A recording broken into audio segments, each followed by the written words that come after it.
Everybody close your eyes. Sit with both your feet on the floor. Keep your back straight. Keep your shoulders relaxed.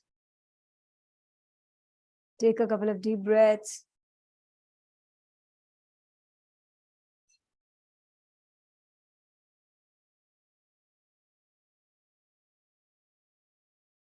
Just listen to this prayer.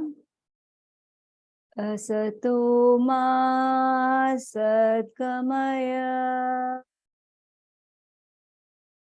Tamaso ma jyotirgamaya.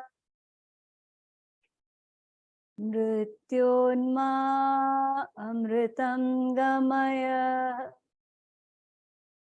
Om Shanti, Shanti, Shanti. Slowly rub both your hands together. Place them on your eyes. And welcome you all to this talk.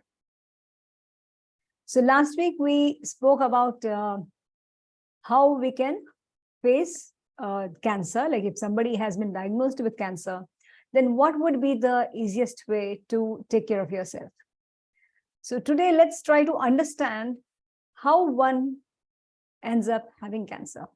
Like what is the progress of the disease, like how it progresses and how it ends up in being diagnosed as a cancer. Because the understanding of this is more important to be really able to help yourself to heal yourself. So let's have a look at it.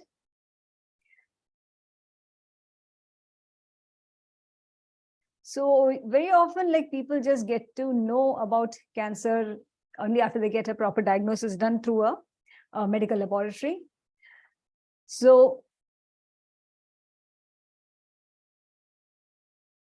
but then nature also has given us certain different ways with which we can really understand if our health has reached a state where the cells have really gone a little bit cancerous. So now we are just going to have a look at cancer through nature's lens. So what is a disease? First, we need to understand, before we understand cancer, it's important that we understand what is a disease. A disease, the word in itself can give you the idea. Any discomfort or any dis-ease in our body created due to our long lifestyle habits or eating habits is what we call as dis-ease. So dis-ease means being in discomfort constantly. So what causes disease? That's also very important to understand before we really go further into this. What is it that causes disease?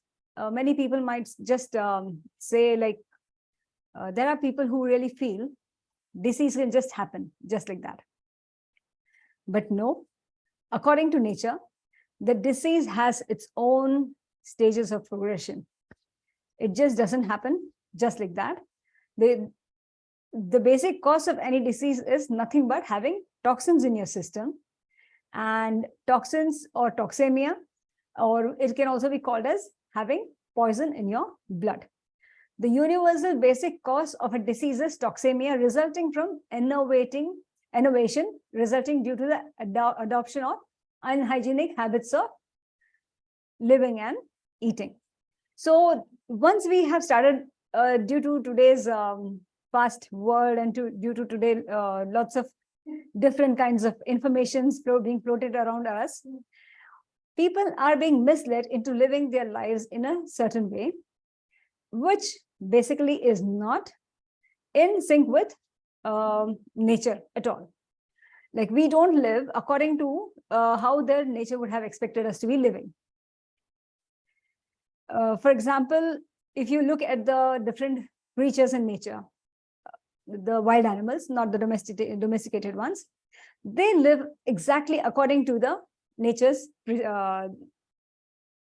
directs, how the nature had expected them to be living.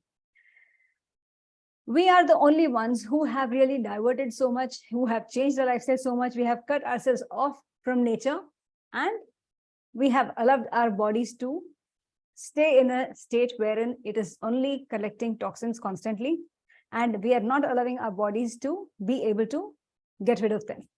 And that's why the body ends up having a state of dis-ease or discomfort. So what are the different, there's a sequence which flows with which we end up having a disease. Like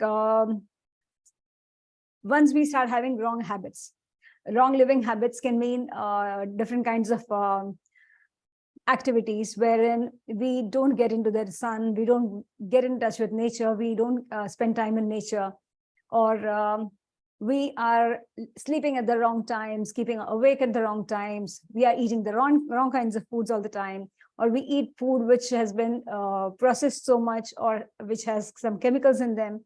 So different such habits, when you keep on following these kinds of habits, it ends up exerting pressure on our physical body. And this constant pressure will lead to depletion of our vitality, because our vitality is being constantly being challenged, or it is given constant work. And with time, the body starts getting occupied so much that we don't have enough vitality available for the major activities it needs to be doing every day. And this stage is called enervation, wherein our vitality or nerve force has started getting busy with things which are not really very helpful. So next is, this leads to what does this lead to? So once our vitality has started going down, it leads to imperfect elimination of body waste. So I can just give you a very simple example here. Let's consider our body to be like a warehouse, and when there's constant material being supplied to the warehouse, there's a constant lorry being coming in, wherein there are loads and loads of stuff being downloaded in the warehouse. What happens? For example, this warehouse has maybe just 20 employees, and all these employees can only deal with one major work at a time. They can't do 2 or 3 different kinds of work. So if there is constant income, or it's constant input of I say lot of stuff that is coming in, this you can equate with constant eating or constant input of information. So when there's constant incoming happening, the body does not have enough vitality left. Or here in the example of the warehouse, all the 20 employees would be majorly taking care of the stuff that is being supplied to the warehouse. So they'll have enough time only to download, take the stuff and put it aside. And this is what our body is constantly doing. Whatever input we are giving ourselves, maybe the food or the information, or whatever stimulants we are putting into our body, the body is constantly taking it in. And even before the first lot of input has been metabolized, we are again ready to have another input. So this constant input, or the constant putting in of stuff inside your body, actually starts depleting our vitality, because the 20 employees are constantly taking care of only one part of the work. So there's no extra person available to do the second part of the work, and that is eliminating the stuff that is not being needed. So now when constantly there's being some input happening, and when the output has been stopped, what happens is the body starts getting stagnated, or the warehouse starts getting filled up with lots of stuff. And this will impair the functioning of the warehouse, or the constant input in our body will disturb the functioning of our day-to-day activities. So this you can now understand very easily when I say, if you can take a look at a very common man's routine. Like the minute he's awake in the morning, he's going to have some tea or coffee with some biscuits or something. Later on, he's going to have a breakfast, and then he may have a mid-morning snack, and lunch, he's going to have a proper meal. And 4 o'clock again, people would like to have tea, coffee, snacks. And evening again, 7 or 8 o'clock, again dinner. So there's an input of maybe 5 to 7 times all through during the day. And all this involves some cooked food or some such complicated food which the body cannot process within a couple of hours. Or maybe it cannot finish the processing and metabolization in a couple of hours. So when there's constant input, when you're constantly eating, even one cooked meal, if you can just observe yourself, the body takes at least 3 to 4 hours to remove that quantity of food from your stomach and put it into the intestine. So even before this process has happened, we are introducing some more food again. So the body does not have enough time or energy or vitality available to do anything other than just taking care of the inputs. So this leads to the imperfect elimination of the body waste. So now the body has started getting clogged with a lot of old matter, and this old matter, this retained old matter, will go on decaying in the system. It's not just going to sit there silent, waiting for its time to be sent out. It starts getting decaying more. And the more it's going to decay, it is going to give out some toxic liquid or toxic fluid, which is going to be again reintroduced into the blood. And so our blood gets poisoned. And this is what we call as toxemia. And this process does not stop with just the poisoning of the blood. This again is taken forward to all the cells of the body, all the organs of the body. And our cells and the organs are fed with this diseased blood or this toxic blood. So when the body is constantly being fed on toxic blood, with time, the body starts to show signs of discomfort. And that stage is what we call as disease. So now that we have understood how our body can bring us to a stage of disease, now let's try to understand this a little bit more in detail. The disease is the disease also goes through its own phase of evolution. Like there are 7 stages that the disease has to go through. The first state is innervation, as I told you, where the nerve force starts going down. It's the vitality is more occupied with the inputs that's coming in constantly. So there's not much enough vitality available for any other extra activity that could be done by the body. So the body does not have enough energy left to do anything more than just taking care of the food or the information or the stimulants or the processed food that's going, or the chemicals that are going inside the body. So constantly it is just taking it in and trying to break it down and segregate it. And as it's constantly doing this one activity, there's a lot of old matter, unprocessed or uneliminated, which starts getting accumulated in our system. And as I explained before, this starts giving out toxins, or which is leads to toxemia. These toxins, when they are lodged in our different cells or organs, what happens is usually any one organ is more affected than the others. So that is determined by our temperament, how we think, what kind of emotions we carry more. So that determines which part of the body the toxins are going to be lodged in the most.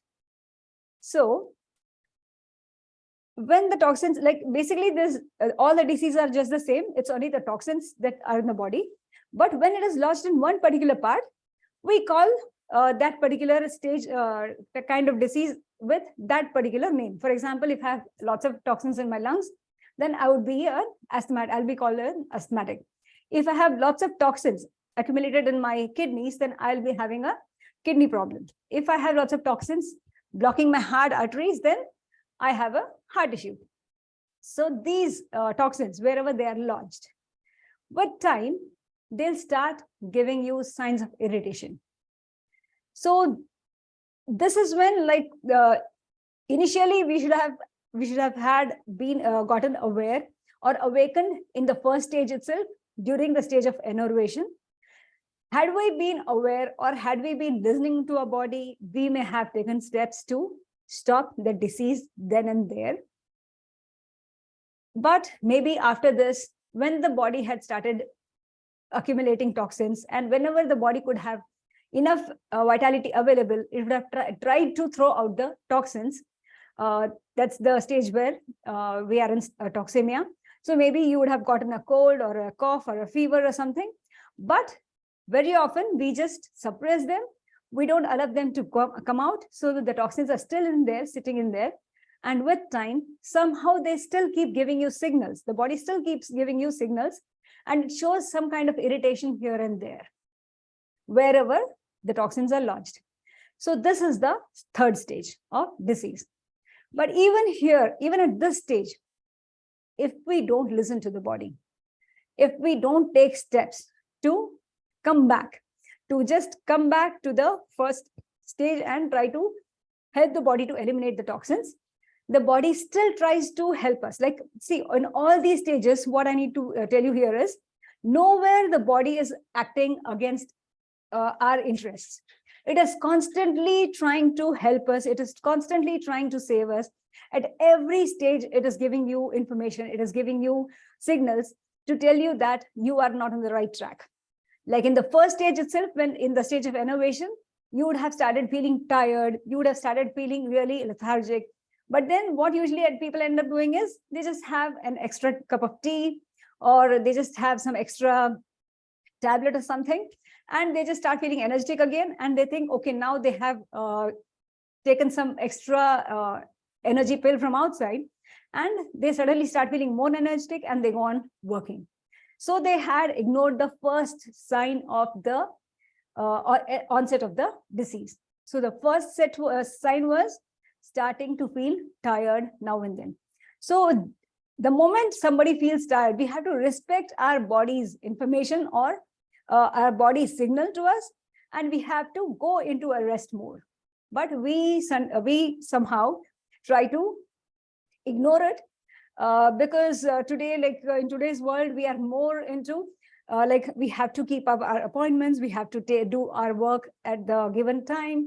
So we try to keep up with the rhythm of whatever's going on around you, and we just ignore what the body is trying to tell you. So even in the second stage, wherein the toxins have started accumulating, and whenever the body found some time, when the body tried to throw out the toxins in the form of cold or a cough or a fever, we again ignored it. What did we do? Like this again, here again, the body is trying to be very patient with us.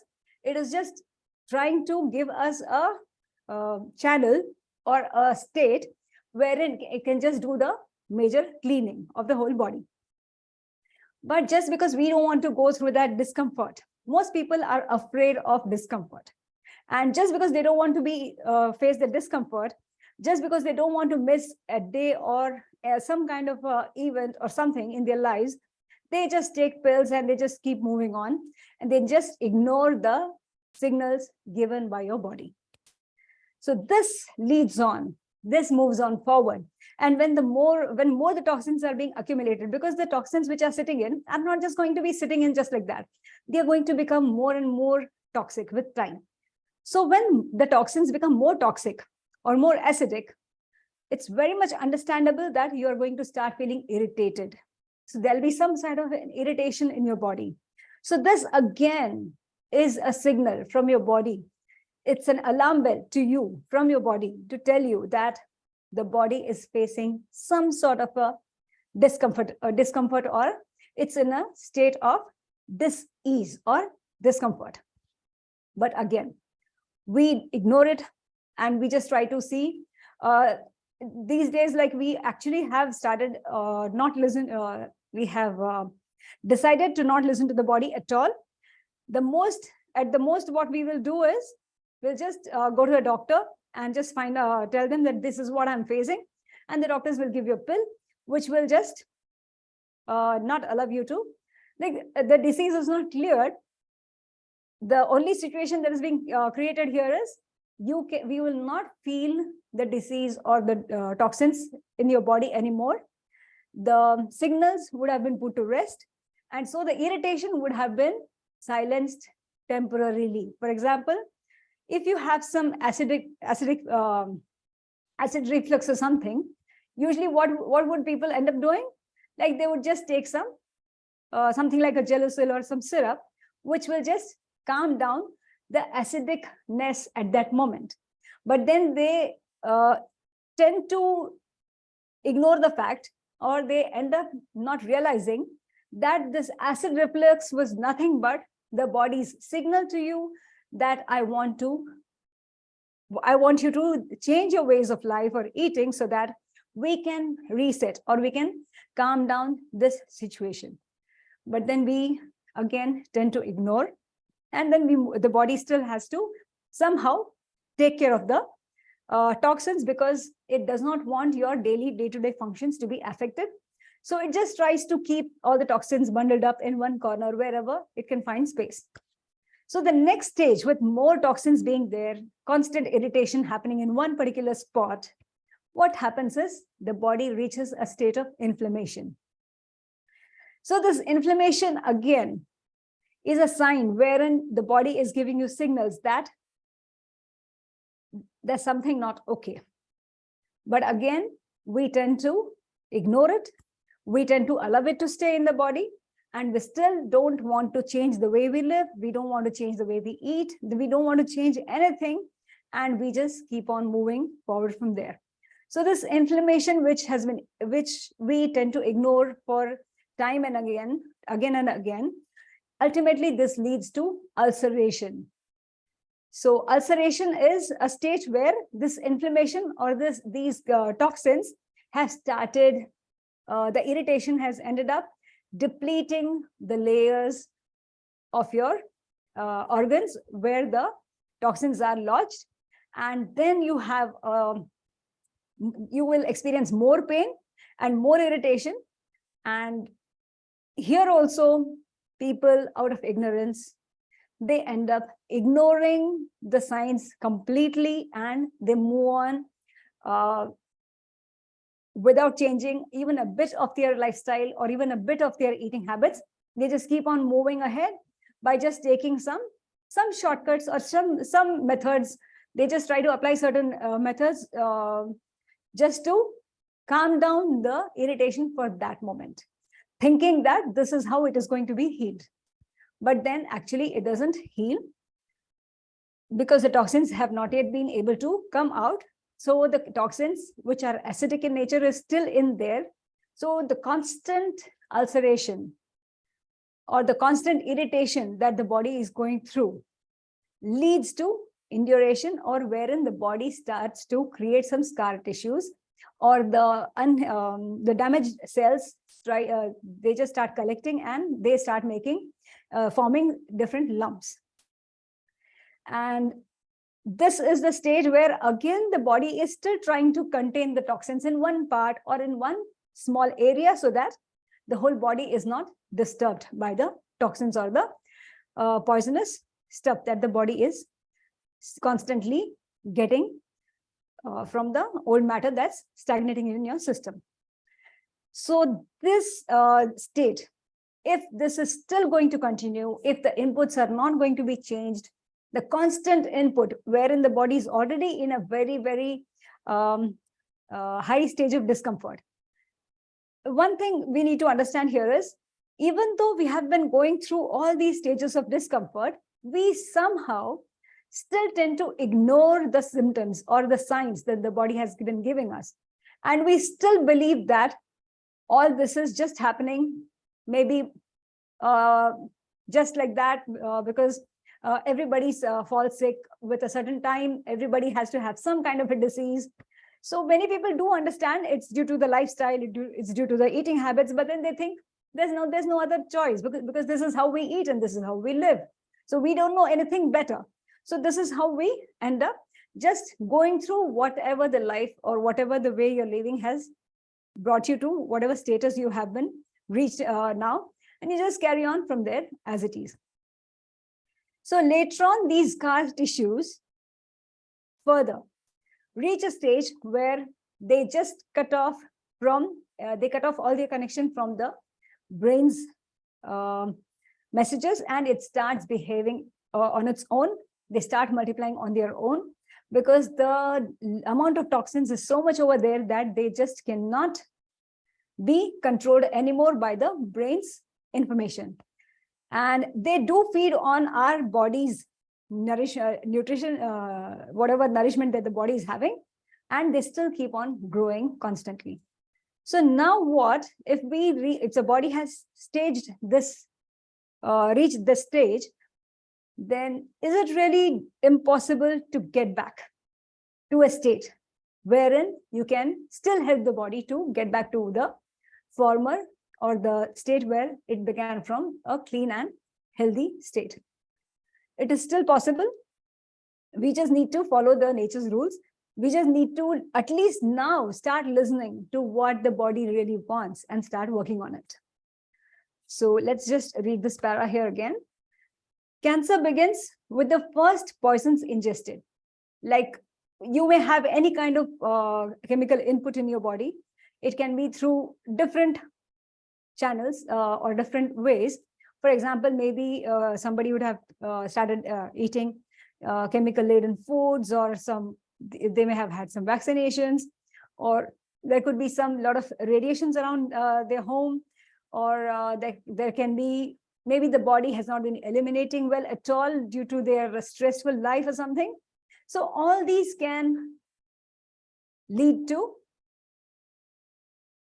cancer if we ignore the simple signals or the normal signals that the body is always giving us constantly. So cancer begins with the first poisons ingested.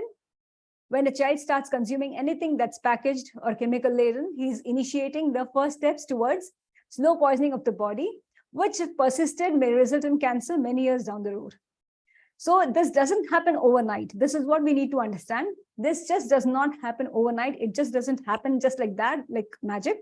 This has been growing since maybe your childhood, but you just ignored the signals your body had been giving you, and this is where it has reached today.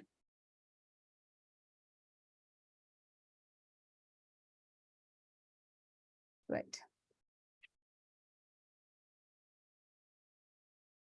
So when the pathological conditions which results in this abnormal cell growth are removed, so this is what I've been talking about. The moment you love your body, or the moment you give yourself that comfortable, that healthy environment, or the environment that nature had basically designed for us, and the moment you start giving yourself the right food, the body is so, our body is extremely forgiving, just like nature. Nature is no less than a mother. It's highly forgiving. The moment you change your path, the next moment the body starts healing, because basically, even otherwise, the body was only trying to heal all the time. Even all through the different 7 stages of disease, the body was still trying to heal itself or protect itself, because life always wants to live. Life doesn't allow or does not encourage any stoppage or any termination without any major reason.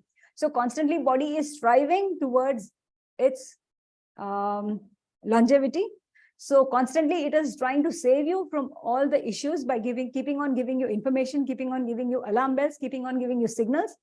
But even then, if you had ignored it, no problem. Even after you have reached a stage where the doctors may say that this is not a very, maybe your life is in a stage where you might not have too many years ahead, doesn't matter. Even then, if your body is still having enough vitality reserves, you just need to change your lifestyle, just need to change your eating habits, just need to give yourself a healthy environment, a healthy emotional environment, and you see that the body immediately starts healing itself, because this is what the body is designed to do. The body does not know anything other than this. It is constantly trying to help you to live better and healthier and use the body to the best of its capability. So when the pathological conditions which result in the subnormal cell growth are removed, health will begin to be restored. And the restoration will continue as long as enough vitality reserves are available for healing. It's as simple as that. So we just need to change the way we are living and change the way we have been eating. Right. So this is, we have come to the end of the presentation. So we can just do a little more of discussion on this. So now we have understood how disease progresses from one state to the other, and how the body has been giving you signals all over the years, from day one, from the day a child was born, within maybe very soon the child, if it is having some toxic inputs there, the child will start facing some cold or a cough or a fever. But do we allow that cold and cough and fever to just go away on its own? Or do we start giving the child some medicine and try to, that's when we start ignoring the information or the signals of the body. And that's where the disease starts, has put its base, and it starts developing from there. So does anybody have any question here?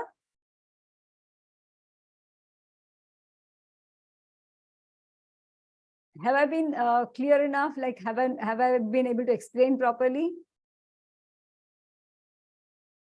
If anybody has any questions, you can just raise your hand.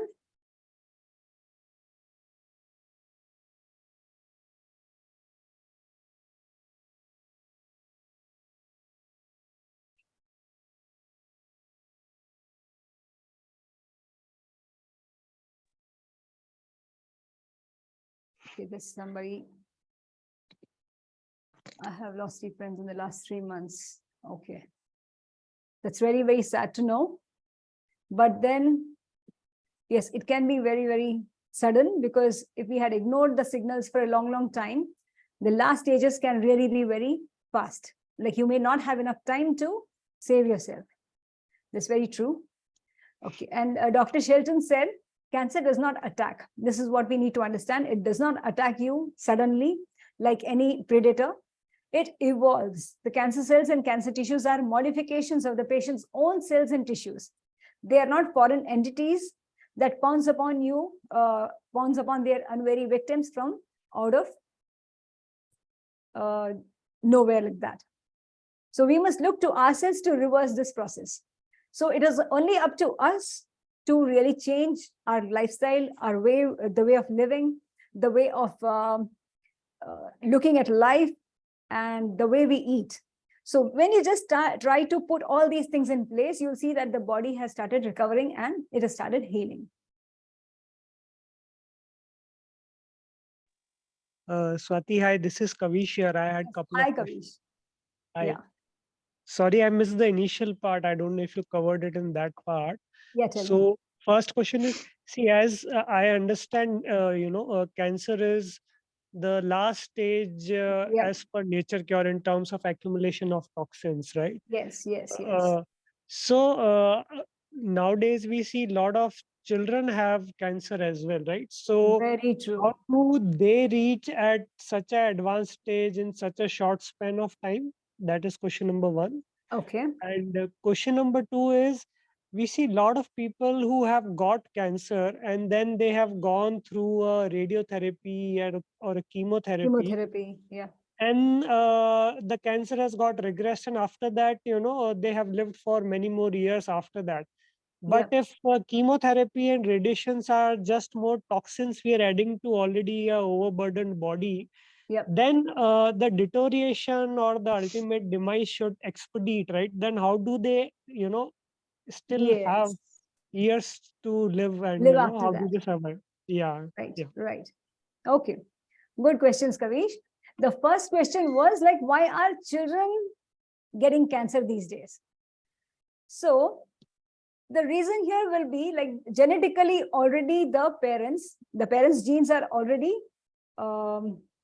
compromised, because the way we are living and eating, the cells are already compromised. So the child is already beginning with a weaker genetic disposition.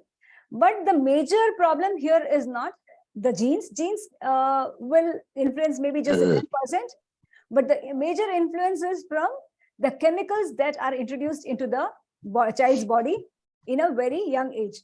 Like just after the fetus is formed, even while the child is still in the mother's womb, the first vaccines are being introduced into the life. Like the mother has to take certain vaccinations even before the child has been born. And the moment the child is born, again, it is introduced with some chemicals in the name of vaccines. So these vaccines or these chemicals somehow end up lodging itself in some part of the body, and wherein it leads to different kinds of diseases. It's not just one same issue with every single child. And this is why we tend to miss the point that the vaccines are actually damaging. If every child was facing the same kind of issue, then we would have been able to really put it in a straight line saying, okay, this leads to this. But just because every single child is facing different kind of issues, like there are people with kids with ADHD issues, or there are kids who have they are diabetic from their birth, or there are kids who have there are kids who have really heart issues or some issue from their childhood. If you can just take if you just look at the situation at large, the kids maybe before around 20 to 40 years, or maybe 50 years back, or 40 years back, or during our generation, you will see that the kids were completely different. Like the way the kids would behave, or the way the kids would be, were way much different than how we see the kids now. The kids are has anybody observed that the kids are way much different now than how we used to see before? Has anybody observed this?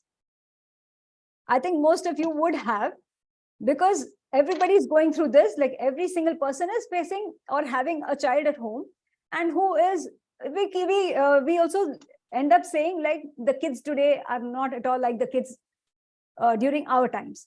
And this is what even our parents or grandparents would have been telling, like in their times the kids were even more different than the kids of our times. So with time, the more chemicals that have entered into our lives have ended up creating diseases even at the very beginning stages of life. And in India, at least, it is not that bad. But in the Western countries like the US, I've heard that almost maybe 1 in 5 kids are literally born with some major disease. And lots of children are born with cancer now. So we cannot say that the kids have lived a very unhealthy life and so they got the cancer. No, this was not the child's mistake at all. It was completely out of ignorance that the parents ended up introducing chemicals into the bodies of the kids, and the children ended up having such diseased states in their bodies. So that's for the first part of your question. And the second part of the question, even after the chemotherapy or the radiotherapy, very often many people are able to live longer. And this is very much possible if the vitality of that person is, the person has a lot of vitality still available for them to keep on living. And very often there are people who do make certain changes in their lifestyles after the radiotherapy or the chemotherapy. Even if they have not made drastic changes, they do make certain changes, and they do come to a certain state where they are more calmed down, and the vitality is still available to them, so they are able to live longer than expected. So that is again supported by nature only. Only if you have your vitality available to you, you will be able to live longer. So I hope I have satisfied your queries, Kavish. Yes, Swati. Thank you. Thank you. Yes, so there's somebody here who says, Amit Ranglani says, my 42-year-old wife has been diagnosed with adenocarcinoma cancer in duodenum, small intestine, and had 4 cycles of 2 chemotherapies till today. It is in metastatic stage. What is the cure for that? It is my first online webinar in which I'm introduced to this new concept. What should I do? Is there still chances for her fourth stage survival?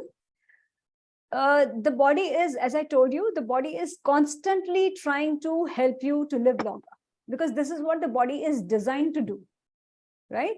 So you just need to change the way you live, change the way you eat, and just change the way you think and function.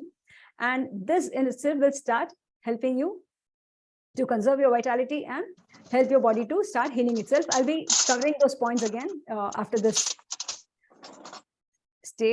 chart.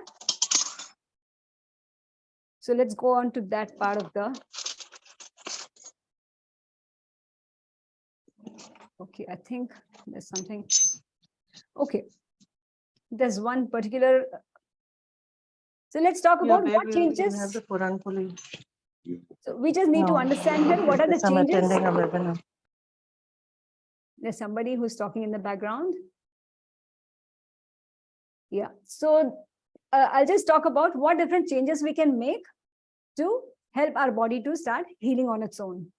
So first thing is we have to see to it that we are more aligned with nature, or we have more interaction with nature than before.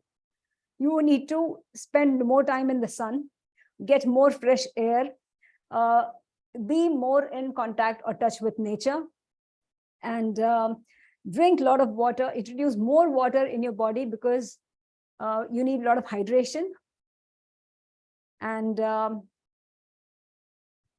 yeah. So here we have the correct lifestyle habits, right? So there are these 9 essentials of health that we need to introduce in our daily routine. We need to get enough fresh air, and we need to improve the way we breathe and get a lot of fresh air into our body, because every metabolic activity that's happening in the body needs a lot of oxygen supply. So the more fresh air you're going to get, the better metabolic activities that are going to happen in your body. And the next is sun. The more sun you're going to be able to get directly, because every single, our body is functioning on energy, and this energy is again replenished constantly from the radiations and the sources of life from nature. So all these are sources, all these are the major inputs that our body is looking towards for its nourishment and its functioning. So the more sun you're going to get, because the way we live now, we get very less amount of sun.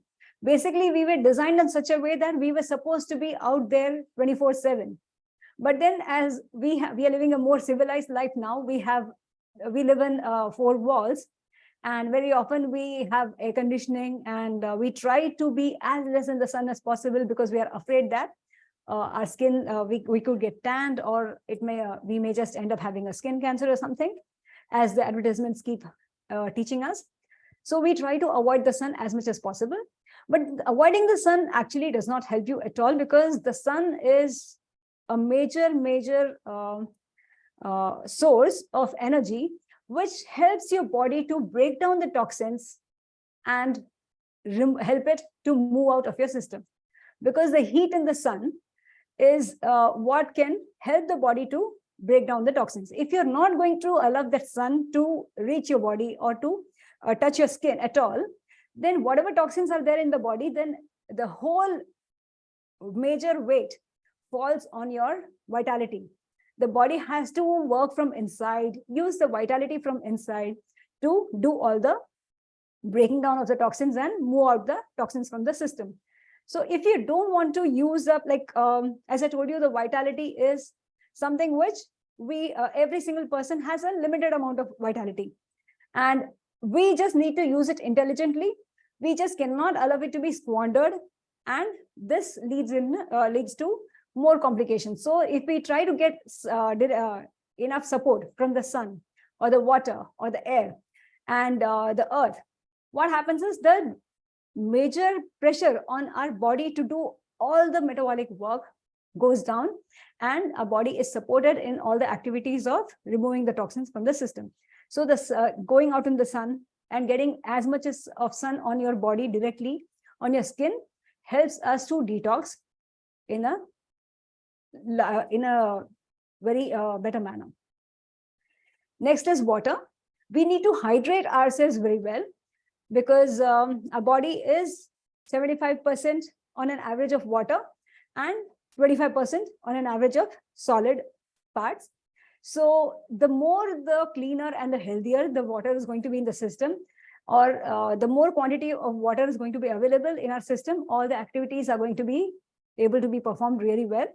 But majorly, when you see that a person who has ended up having disease, his body or her body, if you can check, will be more dehydrated, and there'll be more of hardening or more of solid stuff in there, which has not been processed. So we need to introduce more water into our system. And the best way to introduce this water into our body is by introducing more of fruits and vegetables in our food than just drinking plain water.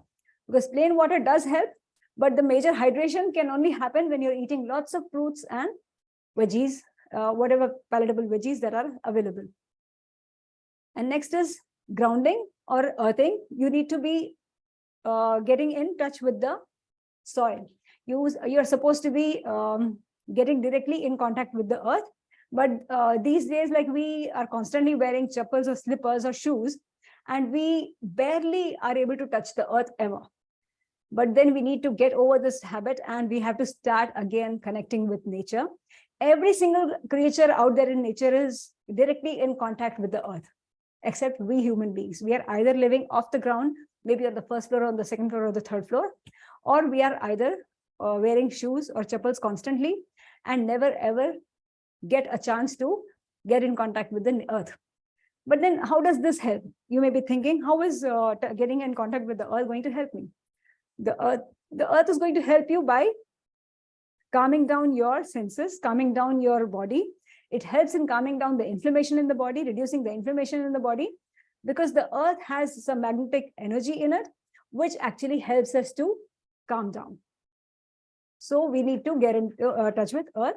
Every single day, it will be good if you can spend some time out there in nature, in the soil, maybe planting some trees, or just digging into the soil, or just lie down in the garden, or walk barefoot in the soil. Somehow be in contact with the earth also.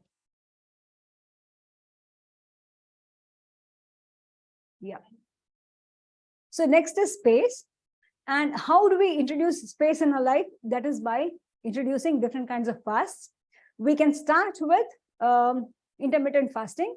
We can stop eating before the sun has gone down and break your fast next day, maybe after 8, or if it's possible for you, maybe after 10, or if it is possible for you, even after 11 o'clock. Because the body is actually doing a lot of cleaning and repair work from 6 in the evening to 11 in the morning. So if you can give your body complete rest during this time, the body can do a lot of repair work and a lot of restoration and regeneration. So you can, if you can start with this and keep on hydrating yourself well, and then introduce longer fasts, for example, 24 hours of water fast, or later on go on up to 36 hours of water fast. And when you give yourself that rest, let it not be just rest of food, but let it be rest at the physical level also, and at the mental level also, so that you are completely in a state of rest, and the body can get enough, all the vitality can be used for cleaning and healing. So with time, when you go on doing, getting on into this practice, there'll be a day when the body would have removed a certain amount of toxins, and a large amount of vitality will be available to it. And that day, the body will decide to generate a fever or bring on a fever. And whenever the body has decided to bring on a fever, it will be the time when the body knows that it can actually go to the full extent of removing toxins from each and every part of the body. So the fever is something which is the best tool that nature has introduced for our safety, because that is when the whole body is able to get into a full cleaning mode. So just by introducing more of fasting and all the elements of nature into our life, we can actually create a situation wherein the body has saved enough of its vitality, and we can actually start having a fever or series of fevers wherein we can help the body to heal from any disease that it is going through. And next is you can introduce living foods. Living foods is again what I told you is fruits and veggies, like something which has life in it, which has not been processed or cooked. So when you are eating fruits majorly or vegetables which are palatable, then the body is able to spend the least amount of its energy on the digestive part, and it gets all the nutrients and vitamins in its natural, undisturbed form. And there are even living enzymes in these fruits and veggies, which help our body to absorb them very fast. And that again helps in saving or conserving our vitality, which again can help in healing our disease. So it's really very, very helpful if you can change your food habits from cooked food to completely fruits and vegetables and green leaves. Next is rest and sleep. As I told you, the first sign that the body gave you initially was you may have started feeling a little bit tired somewhere in the beginning stages of your life, and which we would have ended up ignoring.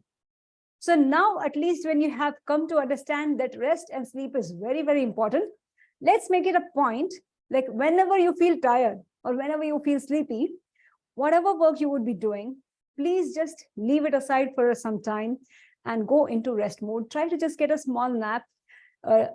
That's going to go a long way in helping your body to heal, because the body demands for rest or sleep only when it is ready to do some internal cleaning work.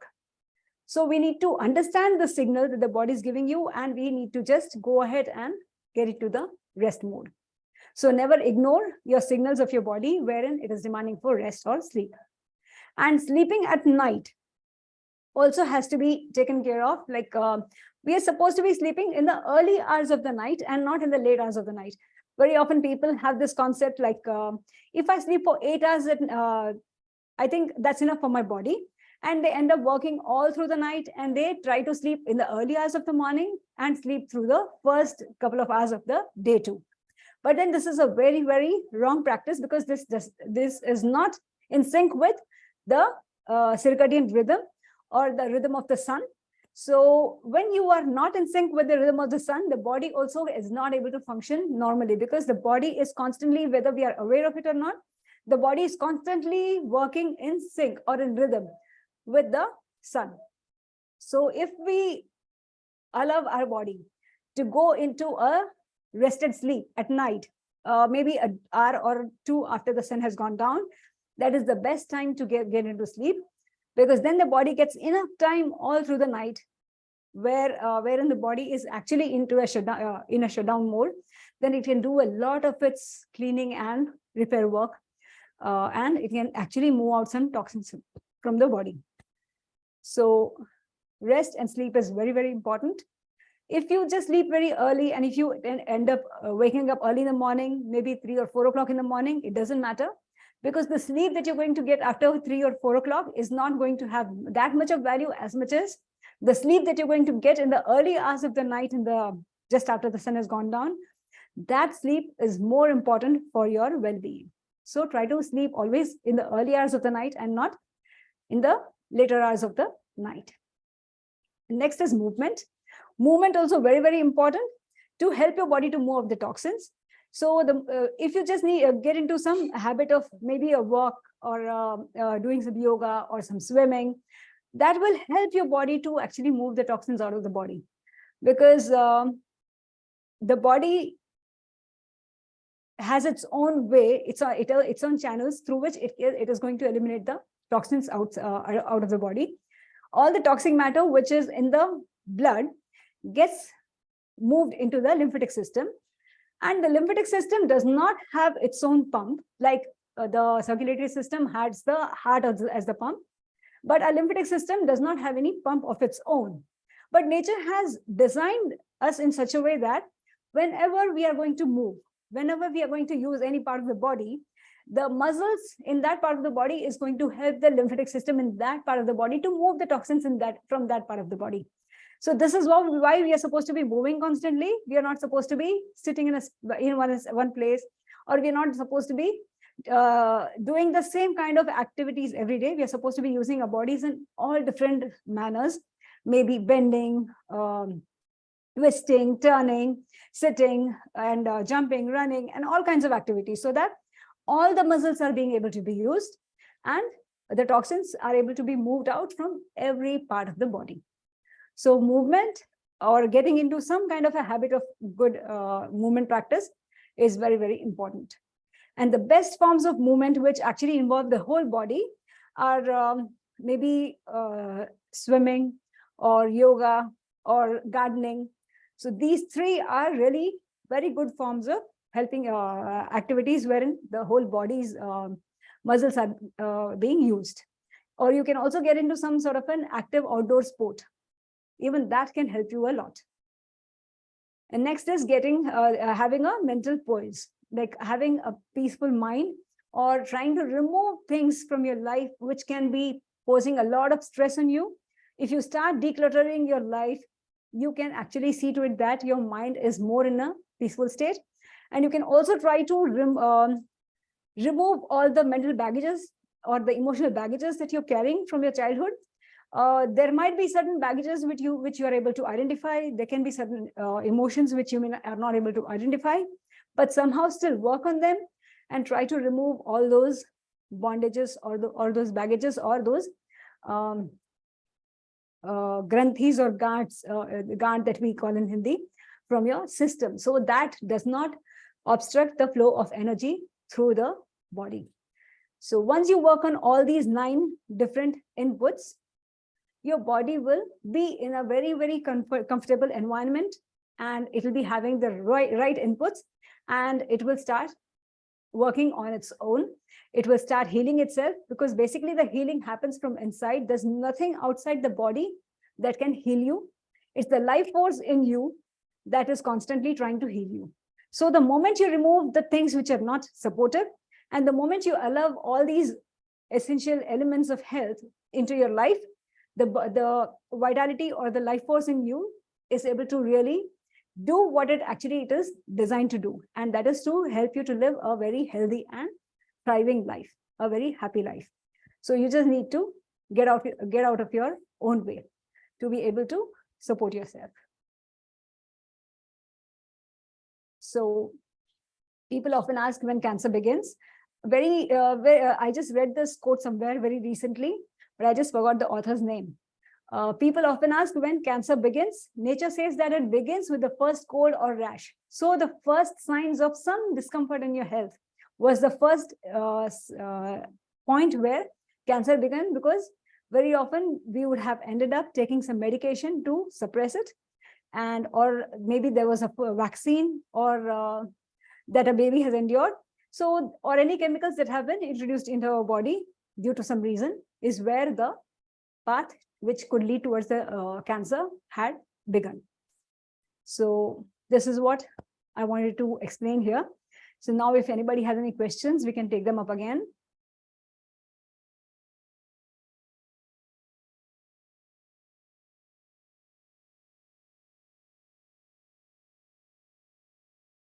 Yeah, there's another question here about how to reduce. Yeah, just as I explained now, like you have to introduce these 9 essentials into your lifestyle, and you have to constantly work on your emotional health, and stay calm, eat lots of fruits, hydrate yourself well, and you'll see that the body starts healing itself. Doctor, I have a question about breast cancer. Yes. They make us do mammograms in the US every year. Yeah. They say it's preventative. Isn't that introducing more radiation?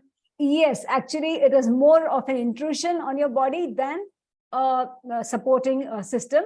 So it's better not to go for a mammogram, because the first actually your body is giving you different indications on its own.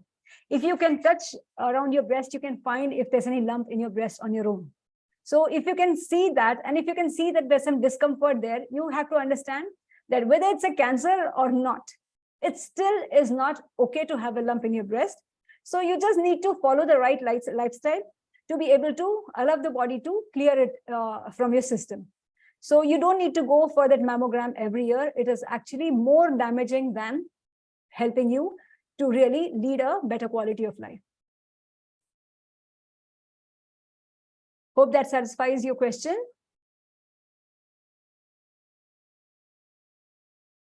Yes. Does sugar from fruits feed cancer? No, the sugar from fruits don't feed the cancer. It is more of the complicated sugars that we have from the artificial sources is what is actually damaging for the body. So are you then recommending a whole food plant-based diet to improve? Yes, very much. And a little bit more further than that, I would suggest that you go completely raw, take more of fruits and vegetables, which are more directly from nature and fresh in its form, because that is how we are supposed to be feeding ourselves, because nature has designed us to have fruits and vegetables as they are, just like any other creature in nature who are just eating their food as it is. Like none of the creatures in nature are modifying their food or processing it or changing it in any form before consuming it. It's only the human beings who are modifying or changing the form of their food before they eat it. So let's look at the other questions here. There's a question here where somebody is asking, how does a cancer patient improve their vitality? We cannot improve the vitality. The vitality is just there as much as it has been. We only can remove the obstructions or the burdens on the vitality by helping the body to start detoxing. The more toxins that leave your body, the more vitality is going to be available for you for healing and doing the other major activities that the body needs to do. So you just need to help your body to detox, to get more vitality available for yourself. So Doctor, one more question. You talk about processed food. Yep. And unfortunately in the West, the lifestyle is so processed food based. Yes. So are you talking about even like say oatmeal or cereal or anything that comes in a package? Yes. Even that, and even the bread that you may be baking at home, like once you see that your body is in a state of disease, it's better to avoid the food that even you're going to be cooking at home. It's better to stick to fruits and vegetables and the green leaves that are directly available from nature. Yes, Marisa? So are you also recommending organic fruit then? Because it all adds up. It becomes extremely expensive to eat organic. And yes. So I don't really emphasize a lot on organic because in different parts of the world, it's not necessary that you find every kind of fruit available in every part of the world. And yes, trying to go 100% organic can be actually very expensive. So I would suggest that try to eat the fruit which is very abundantly available in your area in a particular given season. So whatever is in season would not have needed much of chemicals on it. So these fruits are majorly more safer for you. So it's better to stick to sticking to the seasonal fruits than any exotic fruits that might not be really very healthy for that particular season. Yes, Marisa, any other question you have?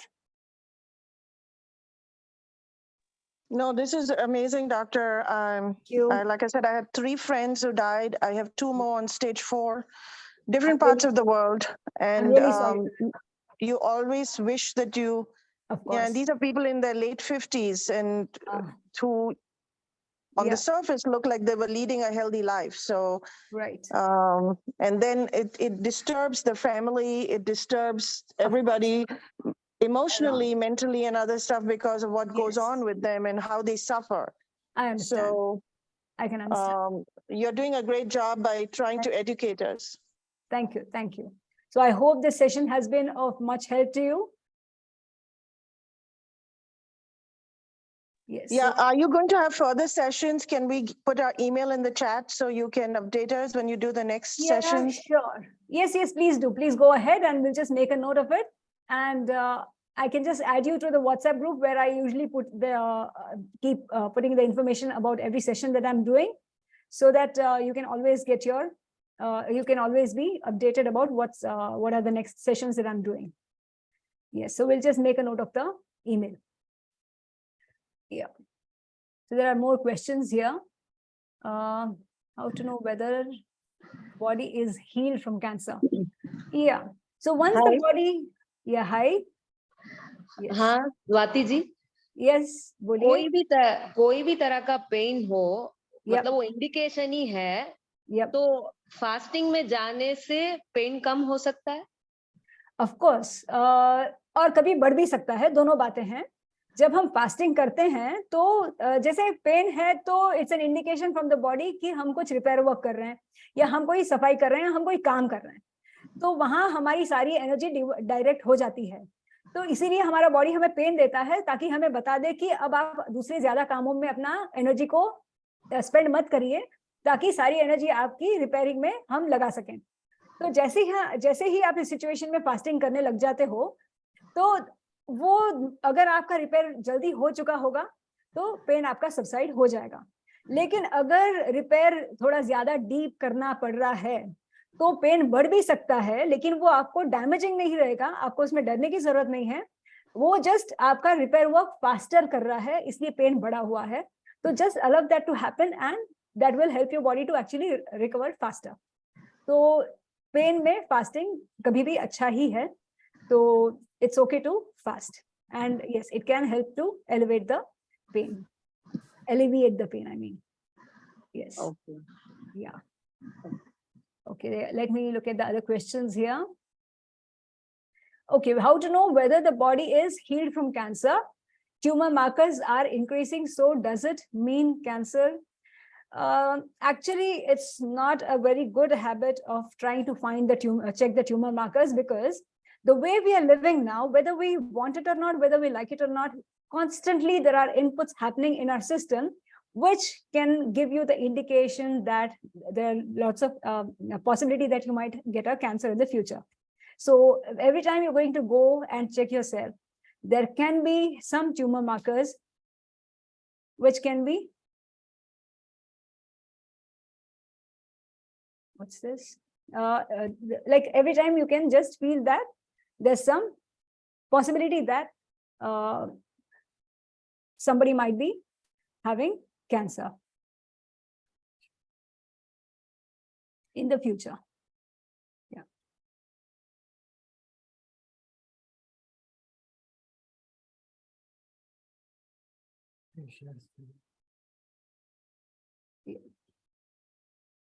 You can save you stop.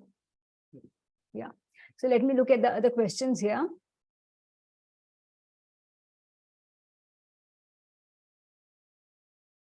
Stop sharing of the participants. Yeah.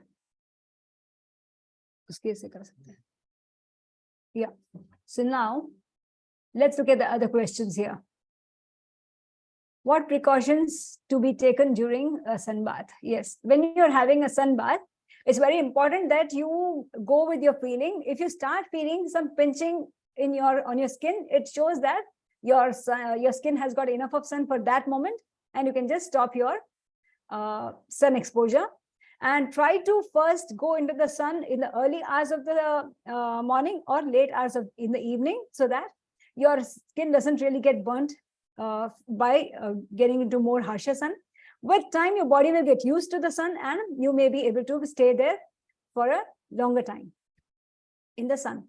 So just go with your own body's instincts. Your body is giving you constant information, and the moment you start feeling the pinching in your skin, you can just stop your sun exposure and get inside the house. And then again, take your own time. When the sun is again calmer or maybe more softer, you can just go back into the sun again. Yeah. There are lots of questions here. I'm not sure whether I'll be able to cover all of them. So if you want, you can just try to send them as a message to me. We can just consolidate them together and we can do another talk on those questions the next time, because already we have overshot our time. So I just suggest if Khushdeep or Udit can just take in these questions, and we can just try to look at them in the next session. Yeah, sure. Yeah. Yes. So again, somebody is asking me, like, can I be more elaborate in the about the 9 essentials? We can do that as a separate talk in the future again, very soon. And there's another question. Hello. Yes. When I do the fast, I can't sleep, so I don't know what to do.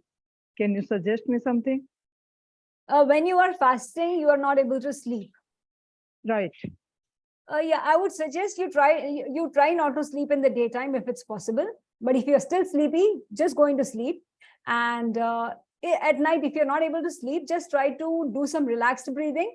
You just watch your breath, take deeper breaths, do belly breathing, wherein every breath you're able to breathe until your belly. And whenever you're breathing out, just imagine that all the toxic gas which the body's metabolic activities have given out are being breathed out. So every time you breathe out, you imagine all the toxic gases being released into the environment. And every time you breathe in, imagine that you are breathing in energy or you're breathing in life. So if you're just breathing in this way, you will be so relaxed that even if you might not end up sleeping, at least you will be in a relaxed state, which is what is needed for your healing or your cleansing to happen. So you instead of worrying or trying to think of ways of trying to put yourself to sleep, it's better to just lay there calm and quiet and just concentrate on the breath. That in itself will help you calm down, and maybe you will just fall asleep again. Okay. Thank you so much. Because last 2 months, I am on the fruit and vegetable diet.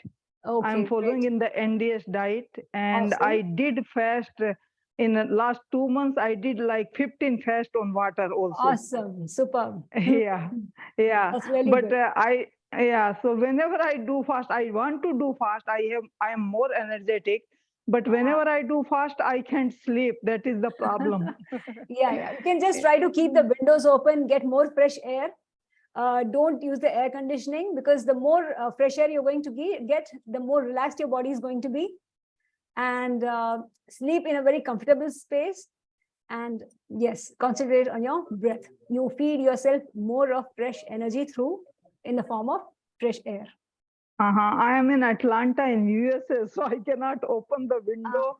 I'm not using AC because right now is little cold here anyway. Right. Yeah.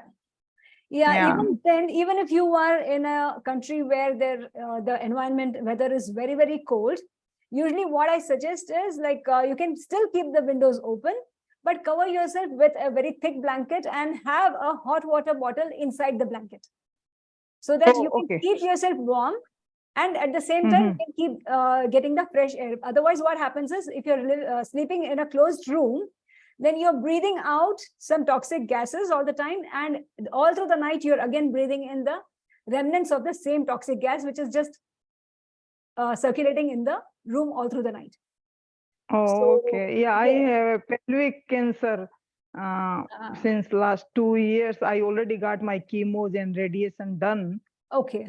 And still they are telling me to do the immunotherapy, but I try to do this fasting and this diet. Yes, this is the best way, because ultimately it's the body that is going to heal you. It's nothing from outside that is going to help your body to heal. Just removal of unwanted things is going to help the body to start healing on its own. So whatever you're doing is the best thing. I'm sure you would have started feeling the benefits of it already. Okay. Thank you so much, Doc. You're welcome. You're welcome. Beautiful. Yeah, I really love it. Yeah, very nice speech. Thank you. Yeah. Pranam. Anybody? Yeah. Pranam. Anybody has any questions here again? Because I think otherwise I'll just sign off. Okay, so thank you so much. How could I join your WhatsApp group? Because I am here, I don't know. You can just message me. Okay, I'll just do something. I'll just put my number here. No. Okay. The number as well, and we've shared the link to the group. Anybody can join from the chat. Okay. I'll reshare the link in the chat section. Okay. All right. Thank you so much. Yeah. No problem. Yeah. Thank you so much, everyone. for participating. And thank you and take care. See you next time. Bye. Bye. Thank you so much. Thank you. Thank you. Thank you, Swati, very much. Shakunya. Thank you, Shakuntala ji. It was so nice the way you explained. Thank you so much. Okay then, bye.